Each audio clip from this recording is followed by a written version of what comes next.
أما بعد فأعوذ بالله من الشيطان الرجيم بسم الله الرحمن الرحيم.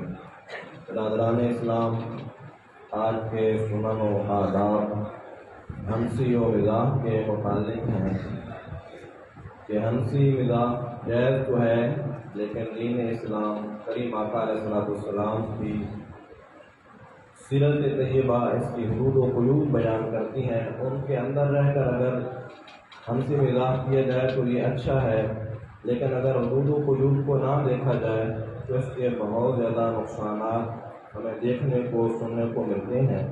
تو اس لیے ہنسی مزاح کے آداب بیان کیے جاتے ہیں.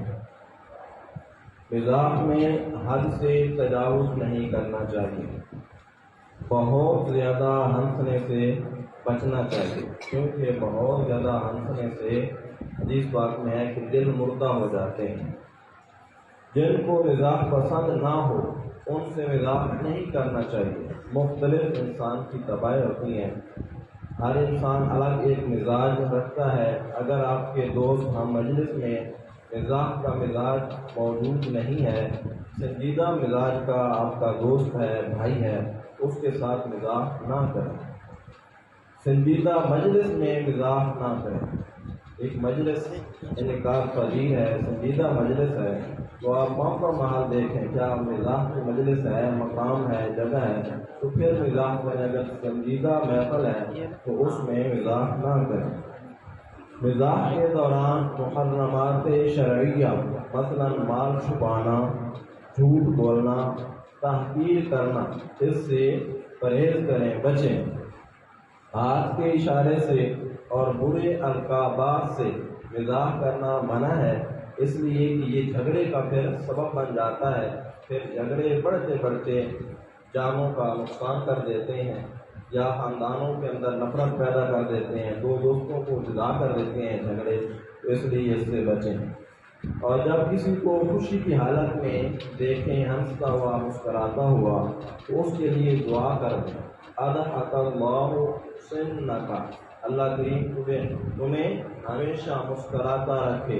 ایک مرتبہ آقا کریم صلی اللہ علیہ وسلم کی بارگاہ اقدس میں حضرت سیدنا فاروق اعظم رضی اللہ تعالی عنہ حاضر خدمت ہوتے ہیں. تو آپ کو دیکھتے ہیں حضرت سیدنا فاروق اعظم رضی اللہ تعالی عنہ، تو کریم آقا علیہ السلام مسکرا رہے ہوتے ہیں. پھر حضرت سیدنا فاروق اعظم رضی اللہ تعالیٰ عنہ دعا دیتے ہیں، اضحک اللہ سنک، اے میرے آقا اللہ پاک آپ کو ہنستا رکھے، خوش رکھے. تو اس حدیث پاک سے یہ بھی معلوم ہوتا ہے کہ چھوٹا بڑے کو دعا دے سکتا ہے، مرید اپنے پیر کو دعا دے سکتا ہے، شاگرد اپنے استاد کو دعا دے سکتا ہے. یہ نہیں کہ اگر مرید اپنے پیر کی بارگاہ میں حاضر ہو تو بالکل زبان کو بند کیے ہوئے ہو، استاد کی بارگاہ میں شاگرد حاضر خدمت ہو تو دعائیہ کلمات ادا کر سکتا ہے. سنت ہے، اچھا عمل ہے. دوسرا، بارش کی طلب جو ہے اس کے آداب. بارش اللہ کی رحمت ہے، بعض اوقات اس کی ہمیں شدت سے ضرورت ہوتی ہے. زیر زمین پانی کی کمی ہو جاتی ہے، ہماری فصلوں کو طلب ہوتی ہے، تو اس میں کچھ تاخیر ہو جاتی ہے. اس میں حکمتیں ہوتی ہیں اللہ کریم کی، اور پھر اس کو طلب کرنے کا دین اسلام ہمیں جو حکم دیتا ہے. حضرت سیدنا نوح علیہ نبینا علیہ السلام نے اپنی قوم کو دین حق کی طرف کافی عرصہ دعوت دیتے رہے. جب اپنی قوم سے مایوس ہوئے اور قوم کی طرف سے تکالیف دیکھیں تو آپ پھر ان کی جو قوم تھی حضرت نوح علیہ السلام کی قوم مختلف اللہ تعالیٰ کے عذاب کا شکار ہو گئی تھی، مختلف قسم کے عذاب کا شکار ہو گئی تھی، جن کے اندر یہ تھا کہ ان سے بارش بھی روک لی گئی تھی اور ان کی عورتیں 40 سال تک بند کر دی گئی تھی، کیونکہ عورتوں کے یہاں کوئی بچہ پیدا نہیں ہوا تھا. 40 سال تک ان کے جانور ہلاک ہونے لگے تھے، جو مال تھا وہ بھی ان کا برباد ہو گیا تھا. تو پھر حضرت نوح علیہ السلام نے ان کو فرمایا، فَقُلْتُ اسْتَغْفِرُوا رَبَّكُمْ إِنَّهُ كَانَ غَفَّارًا يُرْسِلِ السَّمَاءَ عَلَيْكُمْ مِدْرَارًا وَيُمْدِدْكُمْ بِأَمْوَالٍ وَبَنِينَ وَيَجْعَلْ لَكُمْ جَنَّاتٍ وَيَجْعَلْ لَكُمْ أَنْهَارًا. تو اس آیت کریمہ کی تحت مفسرین کرام جو ہے وہ بیان کرتے ہیں، صوفیاء بیان کرتے ہیں کہ بارش طلب کرنے کا ایک اکثیر نسخہ ہے قرآن کریم کی روشنی میں، وہ ہے استغفار، کہ کثرت سے استغفار کیا جائے تو اللہ کریم بارش عطا فرماتا ہے۔ اور جن احباب کے ہاں اولاد کی نعمت نہ ہو وہ بھی کثرت کے ساتھ استغفار کریں تو اللہ کریم اولاد عطا فرماتا ہے۔ حضرت امام حسن رضی اللہ تعالیٰ عنہ کی بارگاہ میں ایک مالدار حاضر خدمت ہوتا ہے، عرض کرتا ہے اے میرے امام، میں مالدار ہوں، خوشحال ہوں، لیکن میرے پاس اولاد کی نعمت نہیں ہے، تو آپ فرماتے ہیں تو استغفار کی کثرت کیا کر۔ اس نے استغفار کی کثرت کرنا شروع کر دی اور حتیٰ کہ 700 مرتبہ تک ایک ایک دن میں استغفار کرتا تھا، تو اللہ کریم نے اس کو 10 بیٹے عطا فرمائے۔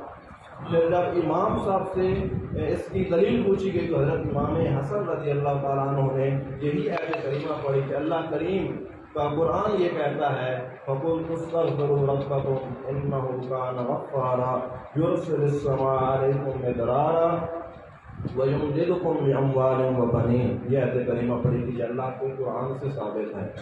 اور پھر حضرت امام حسن بصری رضی اللہ تعالیٰ عنہ کی بارگاہ میں ایک شخص آتا ہے، وہ بارش کی قلت کی شکایت کرتا ہے کہ بارش نہیں ہو رہی۔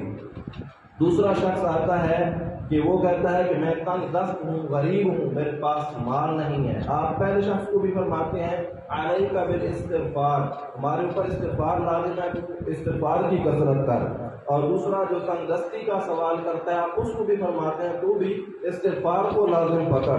اور تیسرا پھر شخص آتا ہے، وہ کہتا ہے میرے پاس اولاد نہیں ہے، آپ فرماتے ہیں تو اولاد کو طلب کرنے میں بھی استغفار کی کثرت کر۔ اور چوتھا شخص آتا ہے تو وہ زمین کی پیداوار کی قلت کی شکایت کرتا ہے، تو آپ اس کو بھی فرماتے ہیں کہ تو استغفار کی کثرت کیا کر۔